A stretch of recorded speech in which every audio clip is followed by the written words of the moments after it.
MLC Teenmar Mallanna గారి పైన జరిగిన హత్యా ప్రయత్నాన్ని, వారి కార్యాలయం పైన జరిగిన దాడిని తీవ్రంగా ఖండిస్తున్నాను. ఈ దాడిలో పాల్గొన్న వారి పైన, దీని వెనక ఉన్న అరాచక శక్తుల పైన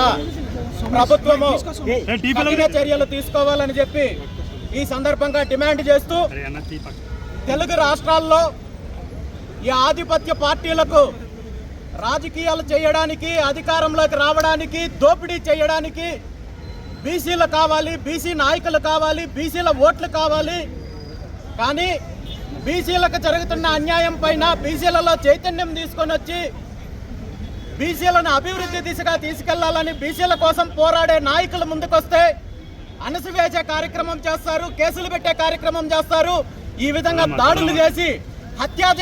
హత్యలు చేసే ప్రయత్నం కూడా చేస్తారు. దీన్ని బీసీవై పార్టీ తీవ్రంగా ఖండిస్తోంది. మరీ ముఖ్యంగా ఈరోజు తెలంగాణ రాష్ట్రంలో జరుగుతున్న పరిణామాలు చూస్తుంటే, తెలంగాణ సెంటిమెంట్ను అడ్డం పెట్టుకొని అధికారంలోకి వచ్చి 10 సంవత్సరాల అధికారాన్ని అనుభవించి తెలంగాణ రాష్ట్రాన్ని అన్ని రకాలుగా దోపిడీ చేసిన కేసీఆర్ గారి కుటుంబము, వారి కుటుంబ సభ్యులు ఈరోజు వారిపైన ఉన్న అవినీతి కేసుల నుండి తప్పించుకోవడానికి, లిక్కర్ స్కాముల నుండి తప్పించుకోవడానికి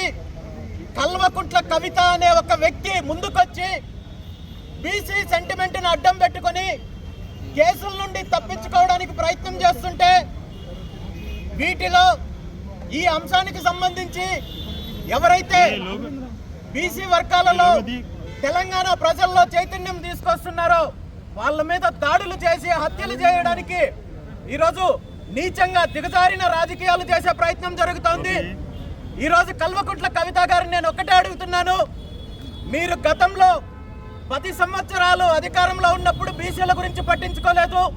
బీసీ సమస్యల గురించి, బీసీల రిజర్వేషన్ల గురించి పట్టించుకోలేదు, పూర్తిగా రాష్ట్రాన్ని దోపిడీ చేసే కార్యక్రమం చేశారు. ఈరోజు మీ మీద ఉన్న అవినీతి కేసుల నుండి తప్పించుకోవడానికి బీసీ సెంటిమెంట్ను ఉపయోగించుకోవాలని చూసే నీచ రాజకీయాలు మానుకోకపోతే రాబోయే రోజుల్లో ఇదే తెలంగాణ ప్రజలు మీకు బుద్ధి చెప్పడానికి సిద్ధంగా ఉన్నారని చెప్పి తెలియజేస్తూ, ఇప్పటికైనా మీరు ఇలాంటి నీచమైన రాజకీయాలు మానుకోకపోతే రాబోయే రోజుల్లో తెలంగాణ బీసీలు కావచ్చు, తెలంగాణ ప్రజలు కావచ్చు, మీరు కనీసము ఈ రాష్ట్రంలో తిరగలేని పరిస్థితి ఉంటుందని చెప్పి ఈ సందర్భంగా తెలియజేస్తూ మరొక్కసారి